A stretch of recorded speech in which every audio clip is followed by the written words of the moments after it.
بينهم ثنائي الغريم وأفضل لاعب إفريقي، وآخر قرر الملكي استعادته في يناير المقبل كحل طارئ.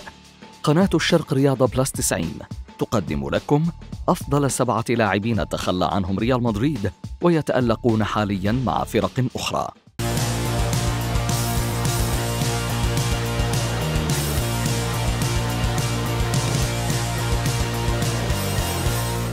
تشيما أندريس برز لاعب الوسط الإسباني كأحد أهم مواهب أكاديمية ريال مدريد وكاستيا، ولم يخض سوى 3 مباريات فقط مع الفريق الأول قبل أن يقرر الملكي بيعه إلى شتوتغارت بميركاتو الصيف الماضي مقابل 3 ملايين يورو. فلم يلبث صاحب ال20 عاماً أن أثبت جودته بسرعة، فخلال 13 مباراة شارك بها مع شتوتغارت هذا الموسم أظهر شخصية كبيرة، وكانت له مساهمات هجومية بتسجيل هدف وصناعة آخر. عروض أندريس القوية جاءت موازية لانتقادات متكررة تلاحق خط وسط الريال، ودفعت النادي الإسباني للتفكير في استعادته بنهاية الموسم وفقاً لصحيفة آس، خاصة وأن هناك بنداً تم إدراجه في عقده عند البيع يمنح الملكي أولوية الشراء في صيف 2026 مقابل 13.5 مليون يورو، وفي صيف 2027 مقابل 18 مليون يورو. في حين أكد موقع برنابيو ديجيتال مؤخراً أن خطة الملكي هي استعادة اللاعب في صيف 2027 لمنحه وقتاً أطول للتطور واكتساب خبرة أكبر. بابلو باريوس أحد أبرز خريجي أكاديمية أتلتيكو مدريد قبل تصعيده إلى الفريق الأول ليصبح عنصراً لا غنى عنه في تشكيلة دييغو سيميوني، بل بات مطمعاً لأندية أخرى كبرى، حيث أكدت شبكة كوت أوف سايد مؤخراً أن صاحب ال22 عاماً مطلوب بشدة في تشيلسي وليفربول، غير أن أتلتيكو مدريد لا يفكر أبداً في التخلي عنه. ربما ما لا يعرفه الكثيرون عن باريوس أنه وقبل تواجده في أكاديمية الروخي بلانكوس كان ينشط بأكاديمية الريال بين عامي 2011 و2017، إلا أن الملكي قرر الاستغناء عنه دون أن يبدي أي اهتمام لاحقاً باستعادته. وقد علق الأخير على رحيله عن البرنابيو قائلاً: تقبلت الأمر بتلقائية، كنت صغيراً جداً وسأظل ممتناً دائماً، فبفضل ذلك وصلت إلى ما أنا عليه الآن. تاكيفوسا كوبو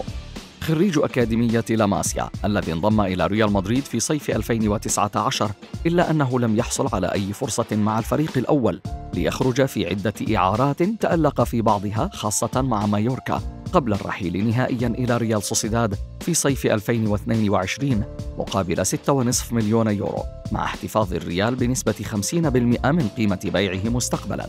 وهناك أظهر كوبو توهجاً كبيراً حتى أنه توج كأفضل لاعب في النادي بموسم 2022-2023، ليدور الحديث حول رغبة الملكي في استعادته بعد ذلك الموسم، لكن ذلك لم يحدث. الآن يواصل ابن 24 عاماً حضوره الجيد مع أبناء الباسك، وسط أخبار تتوارد عن وجوده ضمن دائرة اهتمام أتلتيكو مدريد، فيما أكدت شبكة فوتبول إنسايدر أن توتنهام يفكر في ضمه بميركاتو الشتاء عبر دفع قيمة الشرط الجزائي في عقده المقدرة ب60 مليون يورو، بينما لا يملك الميرينجي أي خطط لاستعادة لاعبه رغم امتلاكه أفضلية مضاهاة أي عرض يتلقاه كوبو من أي ناد آخر حتى عام 2027 بشرط موافقة اللاعب على العودة، حسب ما أفادت صحيفة ديفينسا سنترال. نيكو باز خريج أكاديمية ريال مدريد ظهر في 8 مباريات مع الفريق الأول للميرينجي قبل الرحيل في صيف 2024 إلى كومو مقابل 6 ملايين يورو، لكن الملكي وضع بنداً في عقده يتيح له إعادة شرائه في صيف 2025 مقابل 8 ملايين يورو، وفي صيف 2026 مقابل 9 ملايين يورو، ثم تزيد القيمة إلى 10 ملايين يورو في صيف 2027. رحل نيكو باز لضمان حظوظ أكبر في المشاركة، وهو ما تحقق بالفعل، بل استغل اللاعب تلك الفرصة على أكمل وجه وتألق بشكل مبهر مع الفريق الإيطالي، فتوج كأفضل لاعب شاب في الكالتشيو بالموسم الماضي. وخلال الموسم الحالي خاض 13 مباراة حتى الآن، سجل بها 5 أهداف وصنع 4، علما بأنه كان هدفا لعدة أندية بينهم كبار إنجلترا بعد ظهوره المميز بالموسم الماضي. ثم أثير وقتها أن الريال طلب من كومو عدم بيعه، مع وعد بتفعيل خيار الشراء بالصيف المقبل وتعويض النادي الإيطالي. لكن في آخر التطورات وتزامناً مع عثرات الريال الأخيرة، أكد الصحفي الأرجنتيني جاستون إيدول أن إدارة الملكي اتخذت قرارها باستعادة صاحب 21 عاماً في يناير المقبل، كما أبلغت اللاعب بعودته، وإن حدث ذلك فسيكون مقابل 9 ملايين يورو كما هو بند العودة في صيف 2026. غير أن فابريزيو رومانو لم يلبث أن نفى عودته في يناير، موضحاً بأن الريال قرر استعادة لاعبه الأرجنتيني بالفعل، لكن في الصيف المقبل وليست في الشتاء، مشيراً إلى أن بند 9 ملايين يورو يطبق فقط خلال شهر يونيو. ماركوس يورينتي نشأ لاعب الوسط الإسباني مع ريال مدريد، وتدرج وصولاً إلى الفريق الأول الذي خاض معه 39 مباراة، كما توج ب3 ألقاب منها دوري أبطال أوروبا عام 2018، لكنه لم يكن لاعباً أساسياً.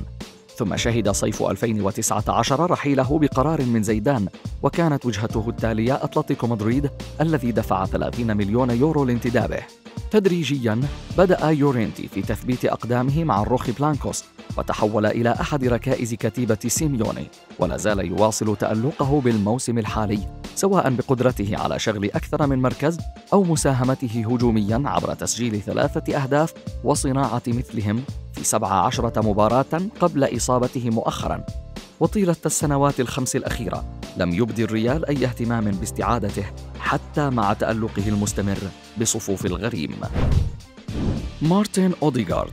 عند تعاقد ريال مدريد مع النرويجي في صيف 2015 قيل أن النادي حصل على الموهبة الأهم في أوروبا آنذاك، غير أن ما حدث بعد ذلك كان مخيباً للآمال، فلم يحصل أوديغارد على فرص كاملة لإظهار ما يملك، وخرج في إعارات مختلفة تألق في معظمها، وبالأخص مع فيتيس أرنهيم وريال سوسيداد ثم أرسنال الذي قرر ضمه نهائياً في صيف 2021 مقابل 35 مليون يورو. منذ ذلك الحين نصب اللاعب نفسه نجماً للفريق، وصار أحد الأعمدة الأساسية في مخططات مايكل أرتيتا، حتى أنه توج كأفضل لاعب بالنادي موسمين متتاليين بين 2022 و2024. ولا شك ينتظر أرتيتا تعافيه الكامل من إصابته الحالية، والتي كان قد تعرض لها في أكتوبر الماضي. أما علاقة صاحب 26 عاماً بالريال فلم تعرف أي جديد منذ رحيله عن البرنابيو، ولم تظهر أي أخبار جدية حول تفكير الملكي في استعادته مجدداً. أشرف حكيمي في كل مرة يعاني فيها الريال بمركز الظهير الأيمن، خصوصاً مع إصابات كارفاخال التي أصبحت متكررة، ومؤخراً في ظل عدم تكيف أرنولد، يبدأ الإعلام المدريدي التحسر على التفريط في النجم المغربي، والذي يشهد مستواه تطوراً مستمراً منذ خروجه في إعارته الأولى إلى دورتموند، أو حتى بعد بيعه إلى إنتر في صيف 2020 مقابل 43 مليون يورو وصولاً إلى باريس الذي قاده إلى عرش أوروبا بالموسم الماضي.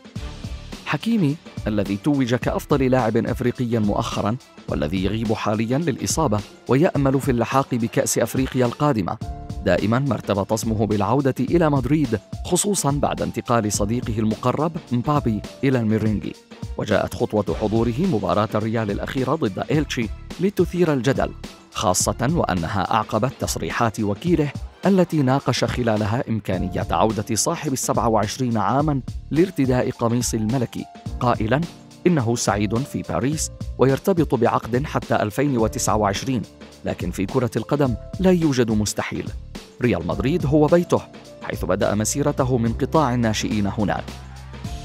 نختم هذا الفيديو بالإشارة إلى تألق لاعبين سابقين للريال ضد الفريق خلال آخر مباراة له بالليغا، حيث سجل ثنائية إلتشي في تعادل الفريقين.